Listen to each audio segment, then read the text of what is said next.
Show me your dick. Come on, show me your dick.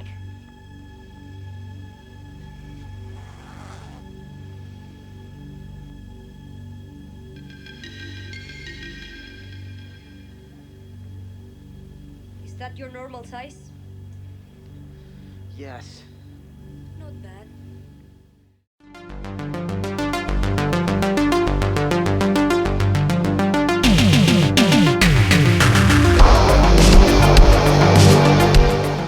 We are talking Crime Zone, a 1988 science fiction B-movie produced by Roger Corman and directed by Louis Lassoa, who directed Anaconda and the Stallone movie The Specialist. And this one stars David Carradine as Jason, and Peter Nelson and Sherilyn Fenn, of course, everyone's kind of favourite character from Twin Peaks, I would argue. Now, the story takes place in a dystopian, very authoritarian style future where a heavy police and military presence has pretty much wiped out crime as we kind of know it. Everyone kind of lives in a variety of classes, and they kind of the subclass, so to speak, the lowest kind of the low, are really pretty much destitute, and everyone is kind of living very much under the heel of this authoritarian regime. And it's up to Bone and Helen, two young people. Helen, played by Sherilyn Fenn, who are a prostitute, and Bone is kind of like an ex-company man on the low level. They are approached by Jason, played by David Carradine, and he offers them a chance to get out and go to this kind of like this neighbouring country, or kind of area at least, where there is not under this kind of authoritarian regime, and get rich along the way by stealing something for him.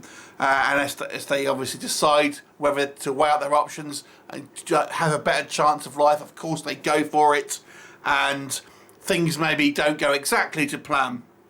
That's all I'll say on the plot. Obviously an older movie, I wouldn't worry too much about spoilers in regards to an older film, but I'll say, all I'll say is this, is that there was a kind of a similar plot line in The Boys TV show quite recently in regards to one of the twists, which I thought was quite good. So let's talk about what works. Okay, there is a twist in the movie about 2/3 of the way through. And I gotta say, although it doesn't make some sense when you think about it, for the context of the film, it's quite a fun twist. And you know, it changes the kind of the dynamic, and I think benefits the film because it's quite a fun and maybe not intelligent but clever twist. Because like I said, when you think about it too hard, I think this doesn't really kind of make any kind of logical sense. But in the story wise, I think it actually pushes the story forward in quite a good way. David Carradine is quite good in this. I have to say, he actually was a producer on this movie as well. You know, he does mainly dialogue scenes. You know, he's not running around or anything, but you know, he's quite a kind of interesting character, and somewhat of a kind of an anti-hero in a lot of ways. I kind of quite liked his character there. It's obviously interesting having this kind of very authoritarian style, kind of post-apocalyptic movie in a way. It's not, you know, this is not biker gangs and kind of deserts and stuff like this. It's all a very dark, almost Blade Runner-esque aesthetic, where it seems to be constantly night. I don't think we have any day shots really, apart until right at the end. It's either inside locations or it's out in the night. So it all seems very kind of rainy and kind of, you know, horrible kind of place to be, and you understand why kind of people want to get out of there, so to speak.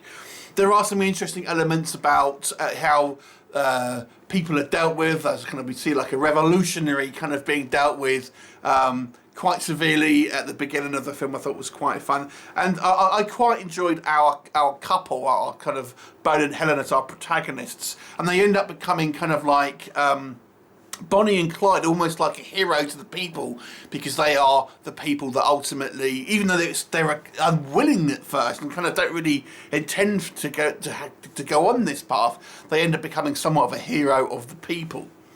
So I did like some of the kind of story elements here, and I like the kind of our actors and the performances. Although it's kind of 80s cheese, they're all quite fun. What doesn't work, I think this movie, it drags in places, including the beginning where I feel it takes a while to find its feet in regards to its kind of plotting. I don't feel we really get to know our characters very well at the beginning of the movie, and I have to say the initial meeting between Boone and Helen seems somewhat contrived. I have to say there are some cliche characters in this. They do have a couple of interesting elements. We have like this friend of Bone who, you know, is a constant throughout the movie, and it's kind of there's hints of what's interesting, but it ends up being kind of a little bit cliche at the same time. The one thing I think really suffers with this film is it's some really poor set design.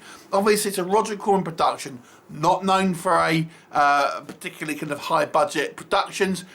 But some of the kind of the set design here of this futuristic society look really bad, really cheap. I mean, we just have like bits of kind of plastic on the walls and stuff. I think characters do seem a little bit like not like real people in this world that we've created. I think the movie has some good ideas that it's set up, but maybe it's partly because it's that, you know, it's a product of its time, but you never really feel things are kind of fully explored, and it all feels quite like a set, like a cheap set with cheap costumes, cheap set design, things like this. There are a few. I mean, this movie I think has some elements where it makes some interesting scenes. For example, the very rich people are in these kind of like hibernation cubes, and there's quite a bizarre scene that happens kind of towards the end, and we see what happens when some of these hibernation pods are disturbed, and again it looks fascinating. It reminded me a little bit of A Boy and His Dog, but it's only kind of small sequences. I think the film as a whole is ultimately a little just dreary, to be honest. Dreary. I don't think we get much characterization until really right towards the end of this movie, and just becomes it certainly isn't as memorable of an 80s film as a lot of its contemporaries. There's plenty of kind of like, you know, not that this is exactly a post-apocalyptic, but lots of kind of dystopian style future films that kind of came out in the kind of the 80s and early 90s and stuff like that. This is one where I feel it never really had its own identity. It's very kind of bland looking, and I think that the characterization is particularly good, and it doesn't start off well. But it does have some good elements within the film itself, I feel. Lots of kind of little elements here that I think, as a whole, get a little bit lost. But there is some interesting stuff here.